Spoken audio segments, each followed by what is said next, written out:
hoş geldiniz. Şimdi arkamda görmüş olduğunuz Camaro'yu herhalde takip etmişsinizdir. Birçok haber kanalında da görmüşsünüzdür diye düşünüyorum. Çünkü Şanlıurfa'daki otoparkla özdeşleşen bir araç oldu. O otoparkın içerisinden sel basan otoparkın içerisinden çıkarılan araçlardan bir tanesi.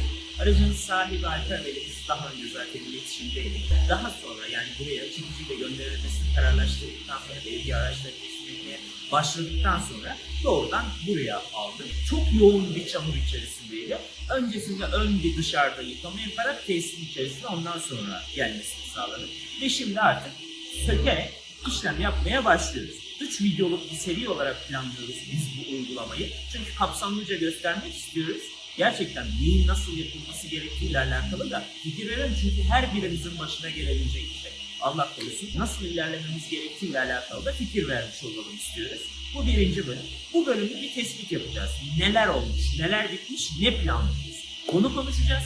Sonraki bölümlerde ise işlem aşamalarını daha detaylı bir şekilde görebileceksiniz. Şimdi ben kamerayı elime alacağım ve bu tarafta size detaylıca bazı şeyleri göstereceğim. Motor bölmesiyle alakalı bizim yapacağımız bir şey yok. Çünkü o bizim uzmanlık alanımız değil. Zaten her noktaya çamurunda olduğunu görebiliyorsunuz. Bu işlemler, bizdeki işlemler 2 bölüm halinde planlanıyor. Biz şu an 1. bölümdeyiz. Nasıl? Kaba kiri atarak aracın içerisine binilebilir hale getireceğiz. Daha sonra ise ince işçilik ayrıca olacak. Araca odaklanalım. Araçta şu an kaba balçık temizliği yapıyoruz. Tamamen hani araç su içerisinde kaldığı için içeriye dolan balçık öncelikli olarak temizlenmek durumunda. Öncelikli işimiz bu. Daha sonra içerideki genel alanlarda ulaştığımız o temiz yani tam temiz değil ama en azından kaba temizliğin ardından parçaların söküm işlemlerine geçeceğiz. Arka kısmı görüyorsunuz. Bagaj açılmıyordu, içten ulaşarak açabildik. Camları kırık zaten gördüğünüz gibi. Bunlar bir sonraki aşamada planlanan işlemler.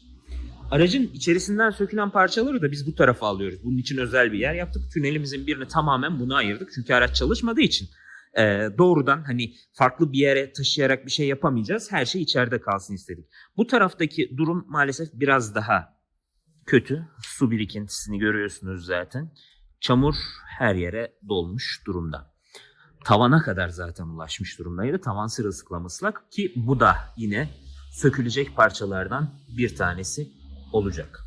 Ön tarafta bu kısımda da durum çok farklı değil. İşte bu tarafta da kapı içlerinde de durum aynı. Bu kaba temizliğin ardından söküm işlemlerine geçeceğimizi söyledim ya. Sökümde nelerin sökümünü planlıyoruz? Öncelikli olarak zaten şurada görüyorsunuz kapı döşemeleriyle başlıyoruz. Ardından koltukları, daha sonra tavanı, tabanı tümden sökerek dışarıda temizlemeyi hedefliyoruz. Ön göğüs içerisindeyse o ön paneli tümden indirmek durumundayız. Çünkü içeride neler olup bittiğini bilmiyoruz. Ulaşabildiğimiz kadar detaylı bir şekilde ön göğüste de bütün bu yapacağımız işlemleri, temizlik işlemlerini gerçekleştirmeyi hedefliyoruz. Temizlik aşamalarıyla alakalı da birçok videoyu, birçok görüntüyü bu 3 bölümlük video serisinde siz görebiliyor olacaksınız. Şimdi birazcık ekip arkadaşlarımıza işi bırakalım. Onlar birazcık söksünler, temizlesinler. Süreç içerisinde yine birlikte olacağız zaten.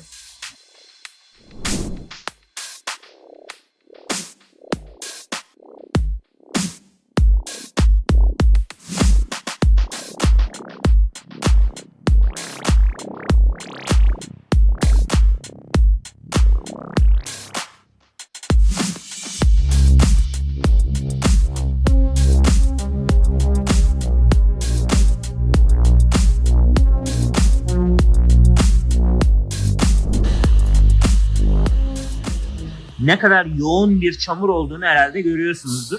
Normal şartlarda bu kadar da olmaz. Bir aracın tüm içini temizlediğimizde bile bu ancak dolma seviyesine gelirdi.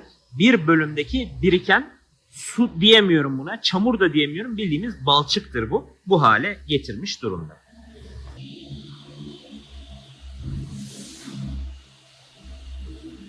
Evet, görünen yerlerin temizliği kolay haliyle. Görünmeyen yerlerde de nelerle karşılaştığımızı siz de görüyorsunuz.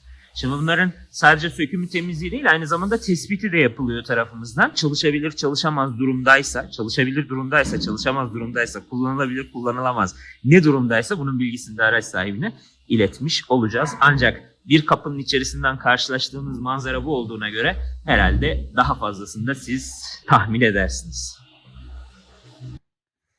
Burası da kapının iç kısmı, yani döşemenin de içi. Kilit mekanizmasının olduğu bölüm. İşte ufak ufak söktükçe nelerin ortaya çıkacağını görüyoruz. Kapıları açtığımız zaman damlayan balçıkları da görüyorsunuz. Sanki sol taraf daha yoğundu değil mi? Evet, bu taraf daha iyi. Diğeri kadar böyle hani şey durumda değil yani. Elbette ki çamurdur.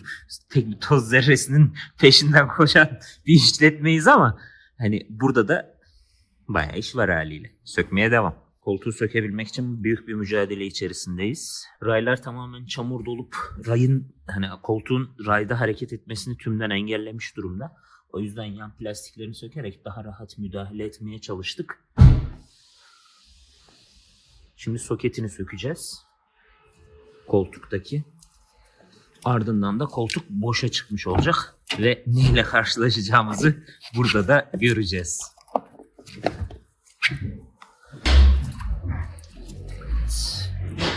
Yine balçık temizlemeye devam ediyoruz. Bugün herhalde işin ilk bölümü olduğu için en zoru. Yoğun balçık sebebiyle en zoru. Sonraki süreçte bunlardan arınacağı için biraz daha hale gelecek. Temiz diyemiyorum da biraz daha müdahale edilebilir hale gelecek. İşte maalesef durum bu. Evet, koltuğu kaldırıyoruz ama koltuk hareket etmiyor. Herhalde kendi ağırlığının 3 katına falan gelmiş durumda.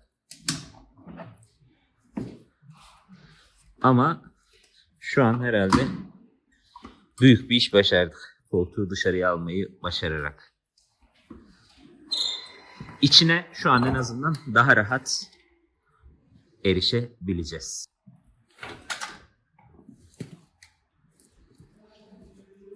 Şimdi koltukların dışarı alınması ile birlikte orta konsol kaldı. Birazdan onu da dışarıya alırız. Şu orta konsola bir bakar mısınız? Tamamen çamur dolu. Çok kirli kısmı için şu an en azından yolumuzu açmış olduk. Kapı döşemelerini söktük. Koltukları söktük. Aşama aşama devam ediyoruz. Etmeyi de sürdüreceğiz. Bagaj yolunu açmıştık biliyorsunuz. Bagaj açılmıyordu. Çıkan parçaları da görün. Bunlar zaten dışarıda çok kapsamlı bir biçimde temizlenecekler. Koltuğa da biraz yakından bakalım.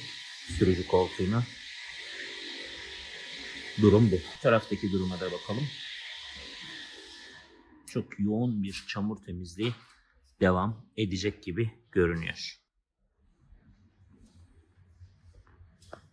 Evet, arka koltuğun da sökülmesiyle, yani oturma kısmının sökülmesiyle bir aşamayı daha tamamladık. Sıra arka kısımda, sonra tavanla devam edeceğiz. Söküm çalışmamız devam ediyor. Önemli ölçüde ama en azından koltukları tamamladık. Bu da önemli bir aşama bizim açımızdan. Biliyorsunuz biz uygulama paketlerimizde sökme işlemini standart olarak uygulamıyoruz. Bir araç zaten sökülmesi gerekiyorsa sökülmelidir. Buna son derece dikkat etmemiz lazım. Yani sırf görüntü olsun diye aracın koltuklarını sökmek ya da farklı bir yerine sökmek değildir. Hani çok tavsiye ettiğimiz bir şey değildir. Gerçekten ihtiyaç var mı yok mu? Bunu aracı görerek biz karar veriyoruz. Elbette ki sel hasarlı bir araçta zaten sökülmeden işlem yapılacak hali yok. Tabii ki öyle ama sökülmesi gerektiği zaman en güzelini sökeriz. Detailing dükkanı adına söylüyorum. Eğer ki araçta bir şey sökülmesi gerekiyorsa en ince ayrıntısına kadar sökeriz. Yok, eğer sökülmesi gerekmiyorsa da hiçbir şekilde sökmeyiz. Bunu da bir parantez olarak ifade etmiş olayım. Biz birinci günü tamamladık işlemlerde. Bu da uygulamanın birinci bölümünün sonunun geldiği anlamına geliyor. Sonraki ikinci bölüm bakalım ne zaman hazır olacak, bizim süreç nasıl devam edecek, siz lütfen takipte kalın, yorumlarınızı iletmeyi, videomuzu beğenmeyi ve kanalımıza abone olmayı unutmayın. Şimdilik görüşmek üzere.